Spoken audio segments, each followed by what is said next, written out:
Hello guys, welcome back my channel Puja day. কেমন আছো তোমরা? আই হোপ কি তোমরা খুবই ভালো আছো, আর আমিও খুবই ভালো আছি।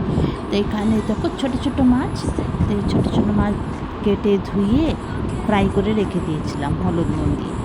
তো আজকে এটা ছোট্ট একটা রেসিপি বানাবো। তো চলো স্টার্ট করা যাক। তো এই যে দেখো, কড়াই বসিয়ে দিলাম। কড়াইটা গরম হয়ে গেলে দিয়ে দেবো সর্ষে তেল। একদম সিম্পল সা রেসিপি হচ্ছে, বানিয়ে খেয়ে এত টেস্টি লাগে খেতে। তারপরে দিয়ে দেবো কালি জিরে। কালি জিরে আমি 1 চামচ দিয়েছিলাম, আর একটা বড় সাইজের পেঁয়াজ একটু গোলাপি গোলাপি করবো।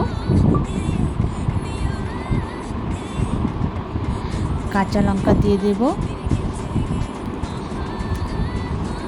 যত তোমরা স্পাইসি খেতে চাও অমনি দিও। এটাকে ফ্রাই করব 3-4 মিনিটটা। তারপরে দিয়ে দেব হলুদ গুঁড়ো, নুন, স্বাদ অনুসার নুন দিয়ে ভালো করে ফ্রাই করব।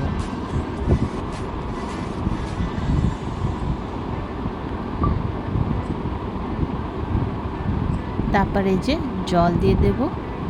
গ্রেভিটা আমি বেশি পাতলা করব না, একটু মিডিয়াম সাইজের করব। তো এই যে দেখো,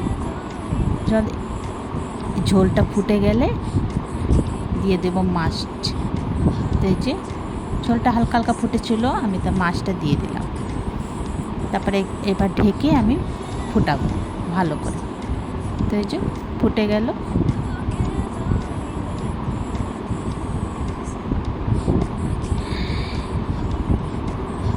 তো আমার রেসিপি রেডি। তো তোমাদেরকে আমার ভিডিওটা কেমন লাগলো? ভালো লাগলে প্লিজ লাইক, শেয়ার, কমেন্ট করো, সাবস্ক্রাইব করে দিও। আবার নতুন ভিডিওর সঙ্গে দেখা হবে। তো তোমরা সবাই ভালো থেকো, সুস্থ থেকো। ভিডিওটা কেমন লাগলো কমেন্ট করে জানিও। ভিডিওটা এখানেই শেষ করছি। Bye bye, take care.